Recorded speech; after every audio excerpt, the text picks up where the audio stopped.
Mark 5, and we're going to start in verse 21. The verse says, "And when Jesus was passed over again by ship unto the other side, much people gathered unto him, and he was nigh unto the sea. And behold, there cometh one of the rulers of the synagogue, Jairus by name. And when he saw him, he fell at his feet, and besought him greatly, saying, My little daughter lieth at the point of death. I pray thee, come and lay thy hands on her, that she may be healed, and she shall live. And Jesus went with him, and much people followed him and thronged him." If you want to turn to verse 38. Verse 38, it says, "And he cometh to the house of the ruler of the synagogue, and seeth the tumult, and them that wept and wailed greatly. And when he was come in, he said unto them, Why make ye this ado, and weep? The damsel is not dead, but sleepeth. And they laughed him to scorn. But when he had put them all out, he taketh the father and the mother of the damsel, and them that were with him, and entered in where the damsel was lying. And he took the damsel by the hand, and said unto her, Talitha cumi, which is being interpreted, Damsel, I say unto thee, arise. And straightway the damsel arose and walked, for she was of the age of 12 years. And they were astonished with a great astonishment. And he charged them straitly that no man should know it, and commanded that something should be given her to eat." Let's pray. Lord, just pray you bless this time you've given us, Lord. Thank you for everyone that just came to hear your word, Lord. We know that they came just with a hunger to hear you. And Lord, I just pray you can give me the wisdom and give me the words to say just to deliver your word. And I just pray you be with me, just be able to speak your word and speak your truth tonight. And pray you just bless this night. In Jesus' name, amen. The hardest part about God's promise is waiting. So just before we read this passage, Jesus is preaching and teaching, and he goes to what we call the crazy man or the maniac of Gadara. And that's on the other side of the Sea of Galilee. And this man, he was possessed by demons. This man, this crazy man, this maniac of Gadara, he had wounds, he had scars all over his hands because he would take stones and cut himself because he was possessed. And what Jesus does is a miracle. He wonderfully heals this man. He saves this man from these demons. And it's a great miracle that Jesus does in Gadara. But the people there weren't happy. The people there weren't excited about it. So they tell Jesus to go away. They tell Jesus and his disciples to leave. You know, Jesus changed the worst person at Gadara, and the people wanted him gone. They wanted Jesus to go away. And let me just say this before we get into the meat of the message, but be careful when you want to tell Jesus to go away, because he might go away. You know, imagine how much more Jesus could have had done had he stayed in Gadara. But the people wanted him gone. And, you know, for you and I, be aware of wanting Jesus gone. Now, Jesus gets in the boat and he leaves. The people didn't want him anymore, and they tell him and the disciples to leave. You know, so after the man is no longer possessed, after he's freed and healed, the disciples and Jesus leave. And now, as the boat comes back, as they're coming back across the sea, the crowd sees him. They look out and they see Jesus and his disciples coming back, and they're thinking, he's already coming back? We got to go see him right away. You know, we want to hear more. We want to see more miracles. We want to hear more teachings. We want to see some exciting stuff. So the ship pulls up and the people crowd his return. But there's a certain man amongst that crowd, someone that everyone knew, someone that everyone respected, and this man was a ruler of the synagogue, and his name was Jairus. You know, we all like to think of rulers and priests and Pharisees as people that hated Jesus. And as a general sense, that's kind of true. You know, these men were like modern-day pastors. They taught the people, they had the scriptures, they knew it, and they taught the people, and they were like modern-day pastors. But what we always knew, we always have this negative connotation of them just because Jesus always pointed out what they were doing wrong. And that's why we always think bad and think that they hated Jesus. But amongst these religious leaders, there were a few people who followed Jesus, but at a distance. They didn't want anyone to know that they followed Jesus. And if you want to turn to John 12:42, it says, "Nevertheless, among the chief rulers also many believed on him, but because of the Pharisees they did not confess him, lest they should be put out of the synagogue. For they loved the praise of men more than the praise of God." You know, they knew Jesus was what he said he was. They knew what he could do. They believed in him, and they didn't want anyone to know. They were like Jairus. He was a ruler of the synagogue. He didn't want anyone to know that he followed Jesus. You know, in John 3, we see Nicodemus. He was the ruler of the Jews. And what we see in John 3 is that he comes to Jesus at night. He didn't want anyone to know that he followed Jesus because he was scared of what other people thought of him. He was afraid of being seen. And let me just say this, you shouldn't be ashamed or scared of your faith. This Nicodemus, he knew Jesus was what he said he was, but he was scared of what other people thought of him. Now, if we look back at this text, Jairus, he knows what Jesus is and what he can do, but he isn't going to be an open follower until today. His daughter is sick, and when he left the house, she was already at the point of dying. So Jairus, he says, if I can just get to Jesus, if I can just get to him, get past the crowd, I can maybe plead my case to Jesus, tell him what's happening with my daughter, and maybe, just maybe, he can come to my house, lay his hand on my daughter, and heal her. He knew it, and he didn't doubt it. And on this day, he doesn't care about who knows that he knows and believes. It's so serious, he doesn't care if someone points him out. He doesn't care if someone points him out and says, hey, that's Jairus. What's he doing here? He's a ruler of the synagogue. He's not supposed to be a follower. He's not supposed to be a believer in Jesus. He didn't care about that. So he gets to the crowd, and he falls at the feet of Jesus, and he begged to Jesus. He says, Jesus, my daughter is dying. Please, just come save my daughter. Just lay your hand on her. Do something. I don't want to lose my daughter. Just come and save her. Come heal her. And nothing's recorded of what Jesus says, but it says Jesus went with him. So obviously Jesus agreed and promised to go to Jairus' house. But let's understand what's happening though. All these people are here to see Jesus perform miracles and see him teach. And then Jairus comes and Jesus promises to go heal his daughter. So the crowds, they're following Jesus and Jairus to Jairus' house to perform this miracle. But there are other people there that want to see miracles.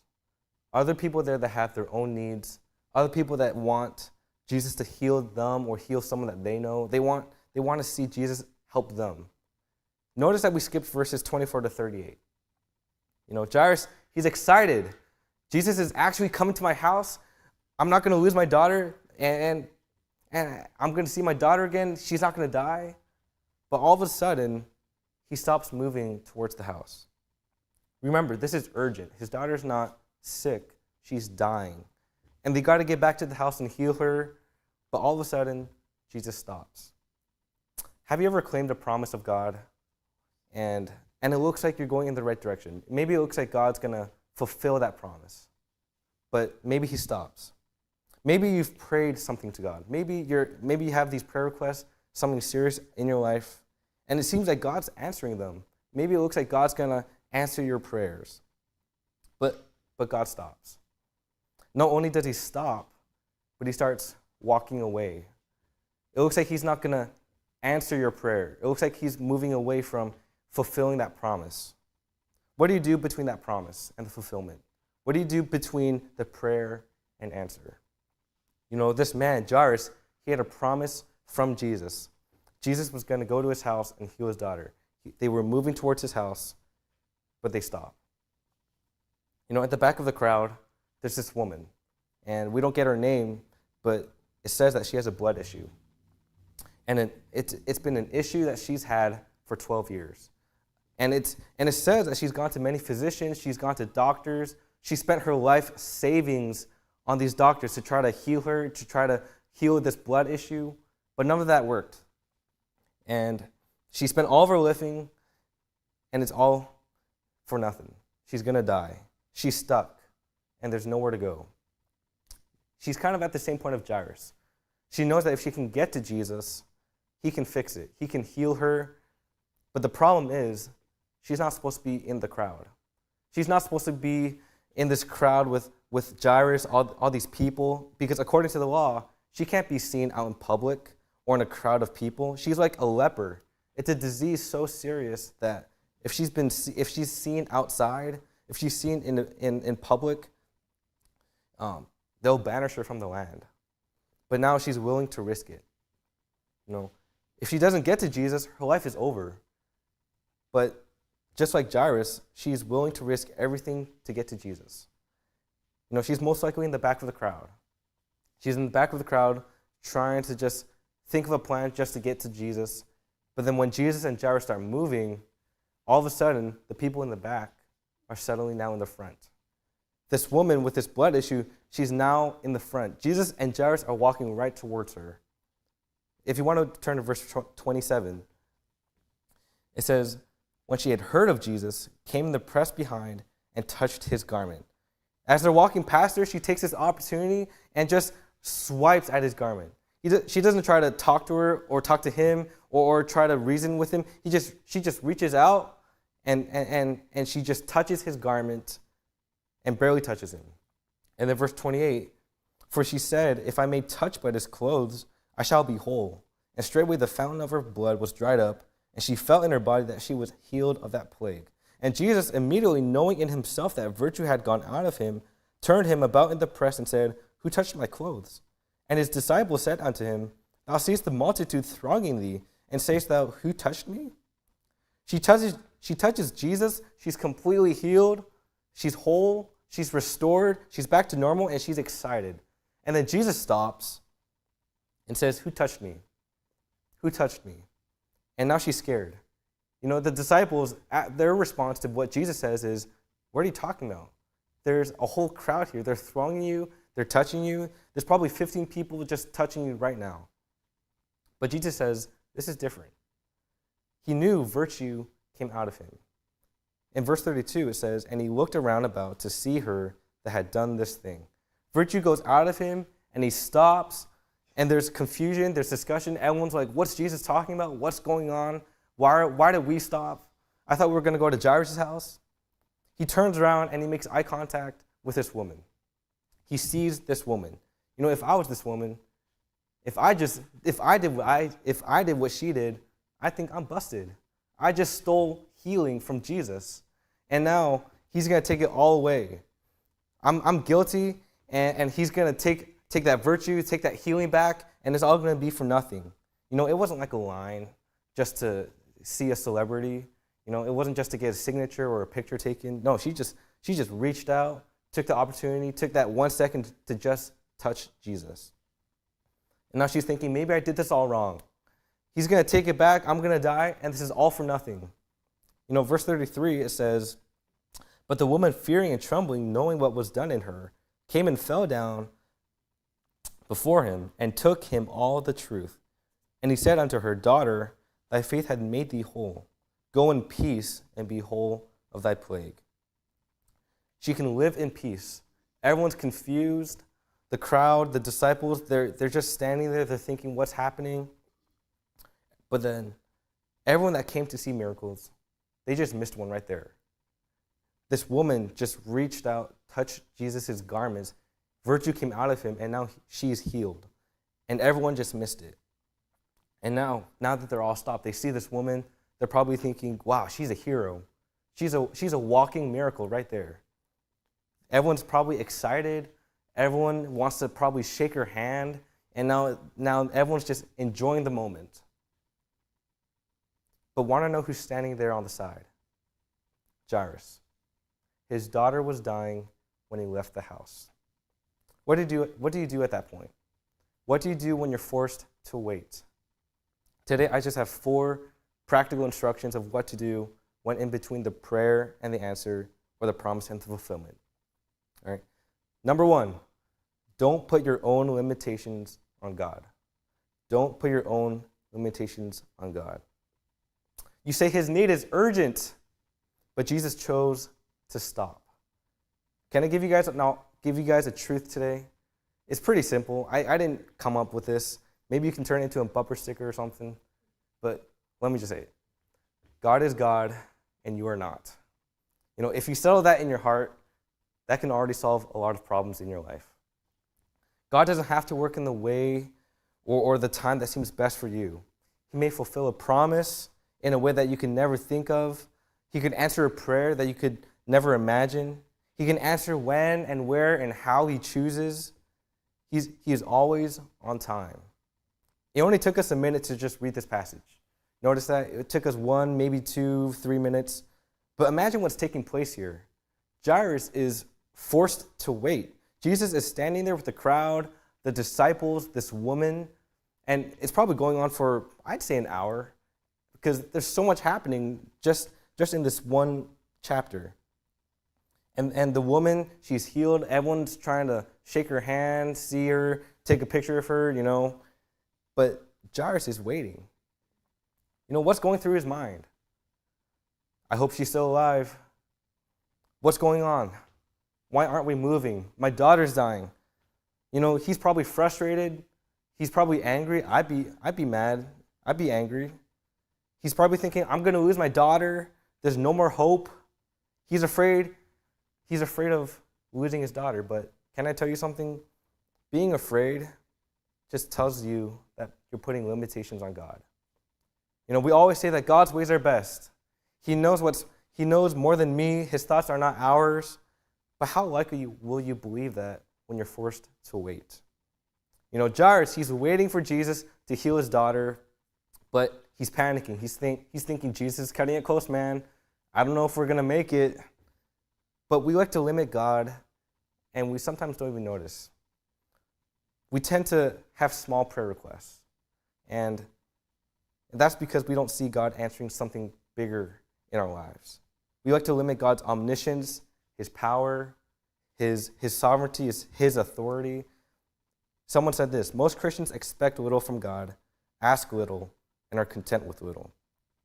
We always find ourselves praying for these small prayer requests. We're just thinking, hey, Lord, just bring this friend to church. Bring this kid that I've been praying for, just bring him to church. And we don't think God could answer our bigger prayers and save that friend, that neighbor, that kid. We always like to pray small because we don't think God can answer the bigger prayer requests in our life. Number 2, don't allow shifted circumstances make you doubt the power of God. Don't allow shifted circumstances make you doubt the power of God. In verse 35, it says, while he yet spoke. As they're all seeing the miracle of the woman, they get news. Jairus' servants, they come and he says, Jairus, your daughter, she's dead. Jairus' heart sank. He must have thought, I knew this was going to take too long. I knew we shouldn't have waited. Jesus wasted this time on this woman, and now there's no more hope. But then look at Jesus' reaction. He's not fazed. He's not surprised. He doesn't say, oh, I'm sorry, Jairus. I never intended this. Sorry, we had to deal with this woman. She touched me, and there was all this commotions. I felt something, so we had to stop.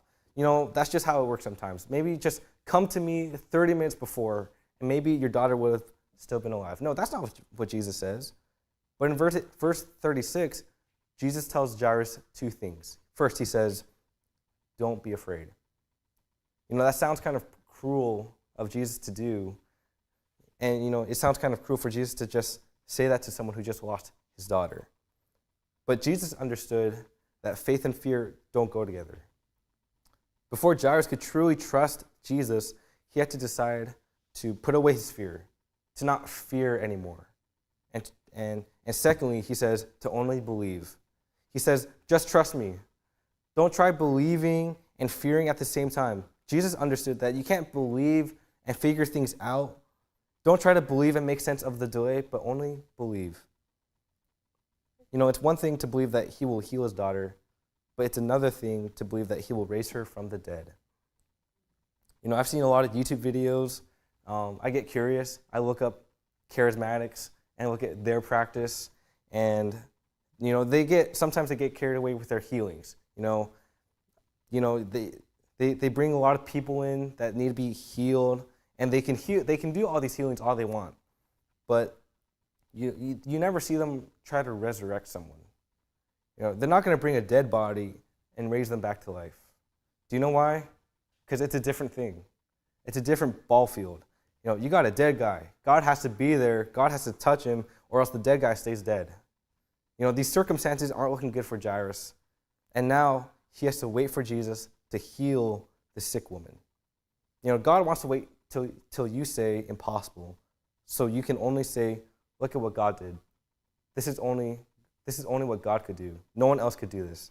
He deserves our glory. What I call impossible is easy for him. He likes to show up and do things when we're completely incapable and completely unable of answering our own prayer. And that's how he likes to work. He wants us to acknowledge that he is able. Jesus wasn't fazed by these circumstances, but for Jairus, and he isn't going to be fazed with your circumstances. You might say, if God had answered my prayer months ago, maybe a year ago, none of this bad stuff could have happened. I would have had my job, maybe I'd still have enough money, maybe I'd have my house, maybe this person in my family would have died, maybe I wouldn't be struggling with his health. And now there's no more hope. There's nothing God can do. Are you really going to tell God there's nothing he can do? Do you hear what's wrong with that? Jairus claims that his daughter is dead. But Jesus never said, your daughter is dead. I'd be scared if Jesus said that about someone in my life that I know that passed away. As much as I love my great-grandma, I'd be scared if I heard some scratchings from the inside of a casket, because that's just creepy territory. I don't want to go there. But this is different. This is Jesus we're talking about. She wasn't dead, but sleeping. If you remember the story of Lazarus in John 11, they said, Jesus, Lazarus is sick. He's dying. We got to get there. We got to heal him. But Jesus waited on purpose. He waited 2 days before they left. He waited until he was dead. And then he told his disciples, hey, I'm going to go. Let's go. We're going to go see Lazarus, and I'm going to raise him from the dead. I'm going to wake him up. They go, and Jesus says, Lazarus, come forth. No one expected this out of Jesus. Mary knew Jesus could do all these healings, but she's never seen Jesus raise someone from the dead. But what Jesus tells her is, I am the resurrection. I am the life.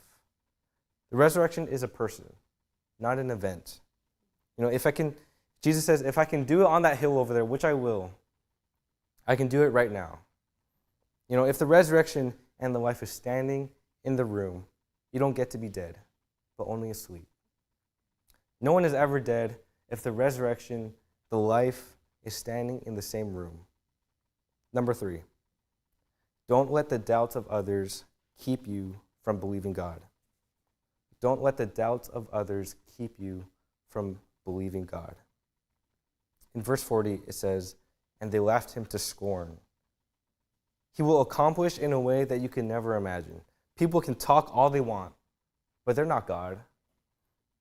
Whenever you believe you're following God and trusting in him, there will always be someone to tell you otherwise.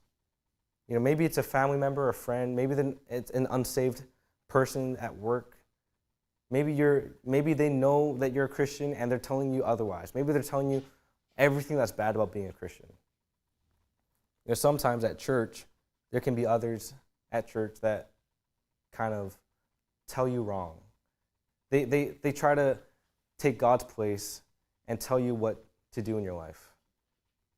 They're going to say, I've been there. I've seen it happen. I know where your life is heading towards. And it doesn't really work like that. God doesn't work like that. Believe me. But no, we should believe Jesus. It doesn't matter how long God will take or what he will do or how he will accomplish it. He will answer. Want to know who went in that room? Want to know who Jesus brought to go heal his daughter, save his daughter? Peter, James, and John, Jairus, and his wife. They were standing right there when Jesus said, let's go in this room. Let's get all these mockers out of here. People are wrong a lot. My life is a good example of someone that's wrong a lot. I always think I'm right, but then I find out I'm wrong. I got to say sorry or got to correct myself. It's whatever. But if you listen to those who speak bad about God, you miss out on what God has for you. Don't be swayed by the doubts of others. Just because they don't think God can do it, it doesn't mean they're right. Last point, and I'm already done. Stay close to Jesus. Stay close to Jesus. When you are in between the promise and the fulfillment, or the prayer and answer, that's not the time to get away from Jesus. That's the time to get closer to Jesus. After praying over and over and over again and seeing the answer finally come, don't get away from Jesus. There were opportunities for Jairus to leave, but he stayed right there with Jesus. He got through the crowd. He bowed at his feet to Jesus. He walked with him to his house. He stayed while Jesus was dealing and healing with this woman. He stayed when they announced his daughter was dead. All Jesus had to do was turn to him and say, "Don't be afraid," because he never left. There were opportunities for Jairus to leave, but he didn't. The devil's going to say he's not going to answer your prayer. It's not going to happen. You don't need to go to church. You don't need God. You can do it on your own. If you do that, you'll never see the fulfillment. You're never going to see the answer. You want to be there when the prayer gets answered. If you're praying for this kid, this bus kid or this kid in your family or a friend, and you're praying that he gets saved, that kid gets saved. When the kid you prayed for is standing in front of the church, maybe giving a memory verse, maybe giving a testimony of how the Lord changed his life, you don't want to miss that. You want to be there when it happens. Or when you get that phone call from the doctor, you don't want to be the one to miss the fulfillment or the answer, because you get discouraged and walked away, and you don't get to see it all come together. You don't get to see how God had a full plan and worked it all for good. You don't want to miss the answer, so stay close to Jesus. Don't get discouraged and give up and walk away. You'll be glad that you stayed close. You might say, "I've been waiting for a long time. I've been waiting for God to answer this prayer. I've been waiting for God to fulfill this promise." But you might have to wait a little longer. You might not see the answer until you're looking down from heaven. What happens if he doesn't answer? Spend time in prayer. Meditate on his word. Ask for his wisdom. Ask for his understanding. Like I said earlier, God's ways are higher than ours. And he might have a different plan and timing for you, for your life. Romans 8:28, and we know that all things work together for good to them that love God and to them who are the called according to his purpose. Trust him. Remember that his ways are best. He knows what's best for you, even when you can't see it. Stay close to Jesus. Jairus, he stayed close to Jesus, and that's a great example for us. Jairus knew who Jesus was. He knew what he could do, and even when his wife was tested and when he was forced to wait, he stayed right there with Jesus. So for us tonight, when you're waiting for God, when you're waiting for him to answer your prayer or to see that promise, don't get away from him. Stay close to Jesus.